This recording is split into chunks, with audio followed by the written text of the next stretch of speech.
Welcome back sa ating channel. So ngayon tayo ay mag-unbox muna. At ito ay ang Ulanzi 500 mAh hand grip selfie stick. Tama ang narinig nyo, siya ay may power bank na kasama. So ito ay handheld na pwede nyong paglagyan ng inyong phone, camera, DSLR or smartphone. At ang pinagkaiba nga nito sa mga ibang handheld selfie stick, pwede mo na kagad i-charge directly yung pinaka-gadget natin. So hindi mo na kailangang i-charge pa o problemahing bigla kang malobat. So yun, direkta na kagad sa pinaka-selfie stick natin. At eto na siya, syempre mawawala ba ang pinaka-manual natin? Syempre kunyaring babasahin lang natin yan, pero syempre itatabi natin, baka meron tayong di alam. Ayun, meron din tayong charging cable na pwede mo siyang i-charge. Kasi nga power bank siya na selfie stick. Ayan, naka Type-C na siya kung titignan nyo. So no hassle. At ito na yung ating hand grip na selfie stick. Ayan, kung makikita nyo. Ayan, ang cute-cute niya. So saktong-sakto lang sa kamay natin. At ayan, makikita nyo, Ulanzi. Makikita nyo rin yung mga port.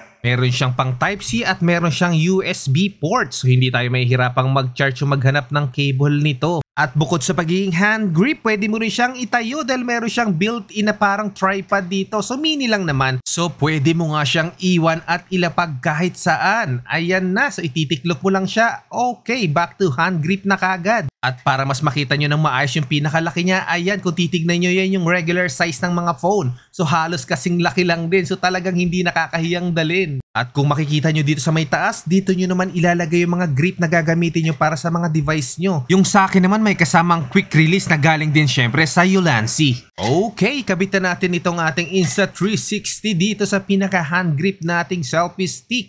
Ayun, iikot mo lang siya at saktong-sakto naman. Mukhang 3/4 lang atang screw nito. At i-compare natin ito sa gamit nating selfie stick na humahaba ng Insta360. Ayun, mas maliit siya at cute. Ngayon, i-charge naman natin yung pinaka-selfie stick natin. Tignan natin kung mayroon siyang charge o magcha-charge nga ba. Okay, meron tayong ditong power bank. Tignan natin kung magcha-charge.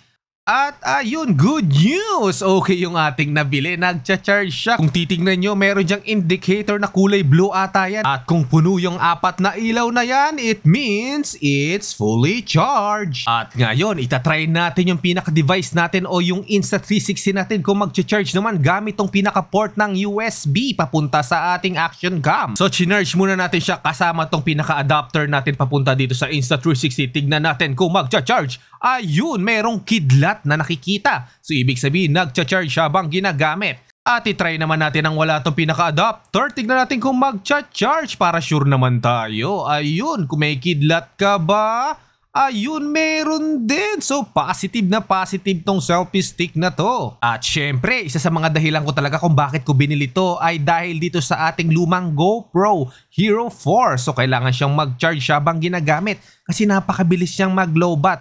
So tignan natin kung masusupport pa rin yung pinaka-port natin papunta sa pinaka-charging. At sana gumana. Ayun, nag-red. So ibig sabihin, nagcha-charge pa rin. Welcome back, Hero 4. So hindi natin na ma-dispose dahil meron tong sentimental value. Okay, subukan naman nating mag-charge ng mga iba pang gadget dito. Dahil sabi nila, pwedeng magsabay-sabay ng charge. Isaksak nyo lang din dun sa port ng Type-C charging natin. Tapos ilagay nyo rin dyan sa pinaka-phone natin. Tignan natin kung magcha-charge. Let's see. Ayun, lumabas yung 51%. So ibig sabihin, nagcha-charge. So pag emergency nalobat ang phone nyo, pwede kayong mag-charge dito ng sabay. Ayos! So, at ito na nga ang ating unboxing sa ating Ulanzi hand grip selfie stick with power bank. At sa mga nagbabalak bumili dyan, okay na okay siyang gamitin. Napaka-useful niya. So hanggang dito na lang po muna ang ating video. Thank you for watching. Please like and subscribe and hit the bell button para po ma-update pa tayo sa mga susunod nating video.